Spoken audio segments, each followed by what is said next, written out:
be so that you can hear me as well, right? So, there you go, cool. Okay guys, so I've seen, so being South African, I had a bunch of folk, lay folk, and one or two martial artists asked me my thoughts on the fight from Saturday with Dricus. And I've since seen like a whole bunch of people giving counters to what happened. I didn't really see anybody explain like what's actually happening there, so you guys can understand more than trying to solve it. If you understand something properly, you can solve it properly. Because you kept having, I saw in comments people saying like, oh, that wouldn't work because of the pressure, because of this. So it doesn't matter. Let's look at what exactly was happening. So if I want you guys, if you can make sure you can see Aaron. I want you guys to imagine the human body is a box, okay? And there's, in this box, the four corners kind of control which way the body can rotate. So if I were to hold this corner of Sunny's body, very easy for him to rotate in, right? But it's not so easy for him to rotate away from me. He can do it eventually, okay?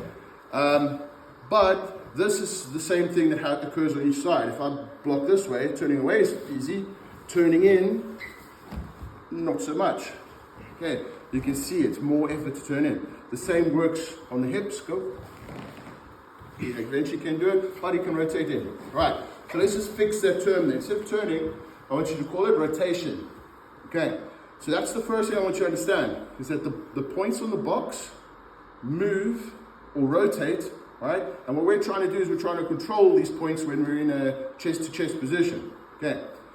It also just so happens that there are four levers, the limbs, coming out of these 4 points. So if I get this arm of Sunny's here, over here you saw he could eventually turn, all right? He struggled a bit, but he could turn.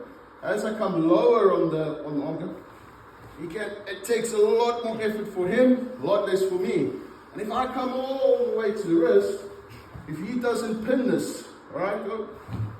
I can sit here with one arm. I can even sit here with one foot and hold here, all right? The point is, if he doesn't attend to this grip or this control point over here, it's going to be very hard for him to rotate away, all right? That's the first point. The second point I want you to think about is, what is occurring? What are the things as somebody who's in side control, so that's me pinning side pin, chest to chest, what am I looking to stop him from doing? What is he looking to do? Okay? So there's really 3 major, what are we going to call it? 3 physical things he can do. All right. One of them is called retraction. The next one is a rotation, which we kind of explained. And then extension, where they start to push you away. And this is in any escape. So if I'm here, it's normal side control. Sonny first has to retract, then he rotates and extends, getting me away. Okay? And you can put those in a number of combinations to get a number of different solutions. So as opposed to a technique, we understand the problem properly, what's actually occurring, we can start to come up with solutions. So what I want to show you, why that mounted crucifix, for folk who may not train, also side control crucifix, right? Why it was so tough for Dricus to escape, being the less skilled guy. I said that out loud. Okay, so now imagine your arm is extended. We saw, or away from your body. It's isolated away from your body. All right. This stops rotation or limits rotation. So if I'm controlling, so just quickly come to the back of your arm. Yeah. So he wasn't pinning right at the end of the lever. DC did say, why didn't he? Why didn't you just take a shin across? All right, over here. Then you're at the end of the lever.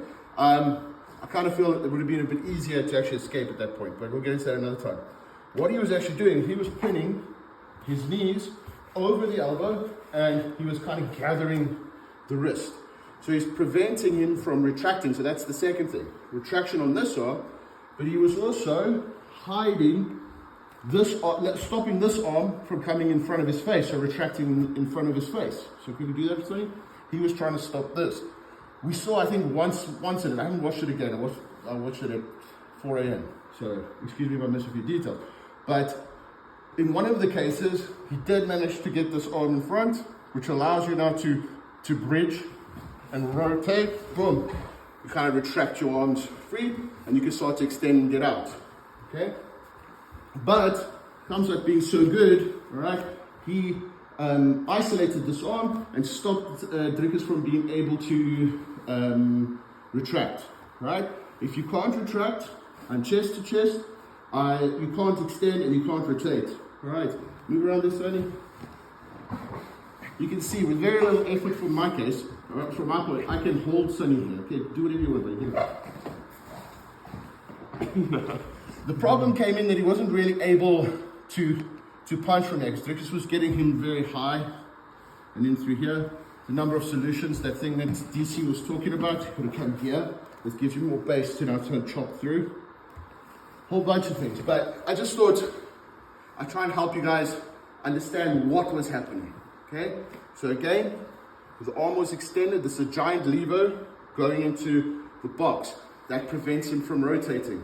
Okay, he isolated both arms and the head, okay, the neck, which stopped Dricus from being able to retract.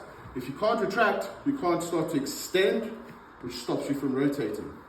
So all in all, so that will kind of explain why Dricus, being such a big, strong, powerful guy, looked like he had nothing. Okay, he was just not skilled. That was it. All right, wasn't outpowered. Don't worry, Pretoria's still the Bulls. Everything's fine. Okay, he's still strong. He just needs to get more technical. Cheers, guys.